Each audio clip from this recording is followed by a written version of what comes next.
In this video demonstration, we're going to configure some inbound filtering on Windows 7. So what we're going to do first is on Windows 7, we're going to open up the control panel. And we're going to go to, I like to go to category view, or get away from category view and go to, let's do small icons so we can see everything. And we're going to go to programs and features. Where are you at here? Programs and features.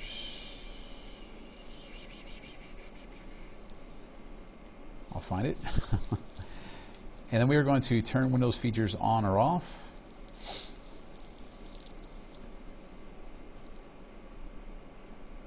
And we are going to find the checkbox for Telnet client. Yes, we are waiting.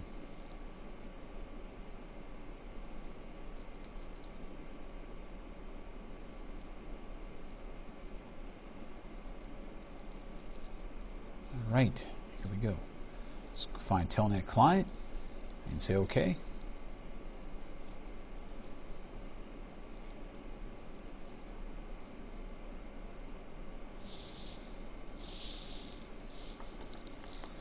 While that is doing its business, we are going to jump over to server C. So over here to server C, and we are going to complete exercise 1 on pages 440 to 441 and use Windows 7 as the client. So if I look over here at page 440, exercise 1, what we're going to do is install the Telnet server feature, which configures 2008 R2 to accept incoming connections on Telnet, which is TCP port 23.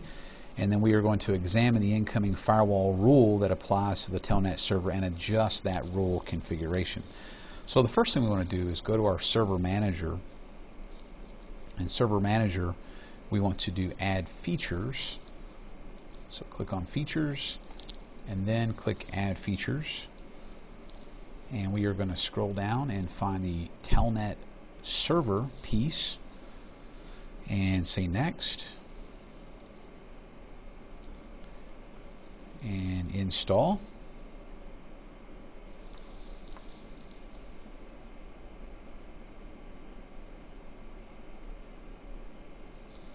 And close.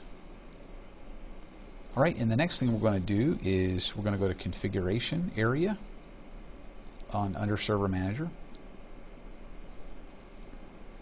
and go to services, and under servers we're going to go down and find Telnet server.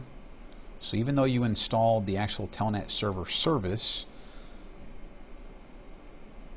you'll notice that it's been disabled by default because obviously that's a security risk. So even if you install it, you have to go in here and set that to be automatic.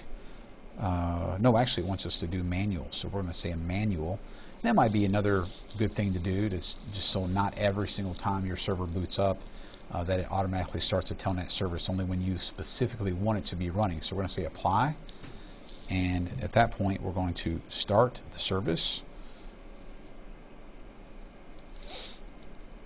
and then say OK. So we've actually installed the Telnet server service on server C. We went into the Telnet service and started the Telnet service. So we should be ready to receive Telnet connections, and we see that we did in fact install the Telnet service. That is finished. So let's open up Windows 7. Let's do a command prompt here, and we are going to try to make a Telnet connection to server C. Now I could actually type in the name of server C because I do have DNS name resolution, but I'm going to type in the IP address of server C, which is 97 for me on Windows 7.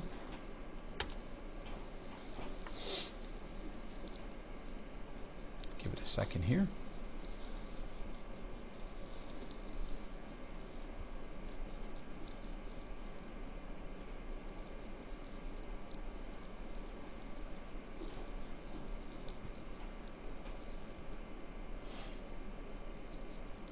It says, hey, you're about to send information, your password information to a remote computer on the internet. This might not be safe. Do you want to continue? Yeah, let's go ahead and do it anyways.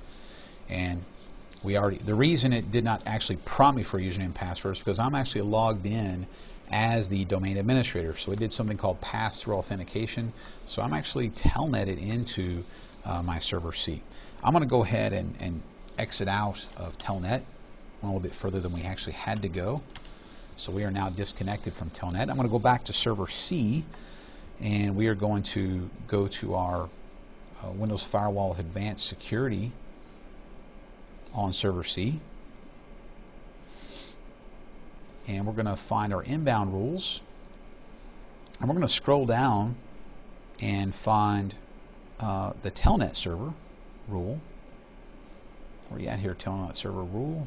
Everything's alphabetized. Here's Telnet server. We're going to right click on that and actually go to the properties of the Telnet server rule. And notice how that rule was already created for us. We didn't have to do anything, and because we added that Telnet server as a feature, it automatically went in and created a new rule for us when it actually installed that feature for us. So we're going to go to the Programs and Services area, and notice that the default rule is applied to the telnet server.exe, which is executable. And we can go to Settings, and again notice that the Telnet server service that's associated with that is applicable to this setting. And then we're going to go in and right click on this and disable that rule to not allow that. Now let's go back in to our Windows 7 machine. Since we've disabled that allow rule on the firewall on our server C, let's go back in now and try to make that same Telnet connection to server C. So we'll do Telnet 192.168.55.97 and see if we can actually get back in. And again, it's going to fail. We know it's going to fail because we just on server C said, hey, we are disabling the rule that allows those port 23 Telnet connections to come in.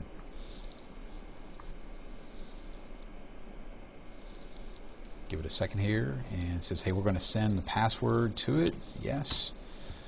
And it did allow it to go through. So let me just go back and double check server C.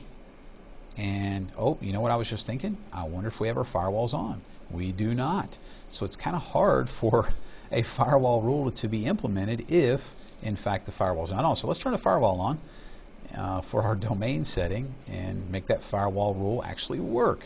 So let me close this out, go back into my Windows 7 machine. Let me exit out.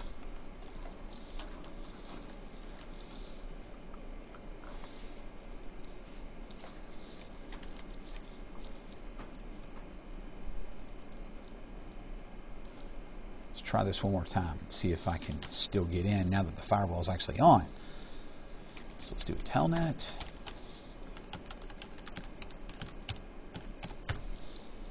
Oh, my numlock's not on. How about that?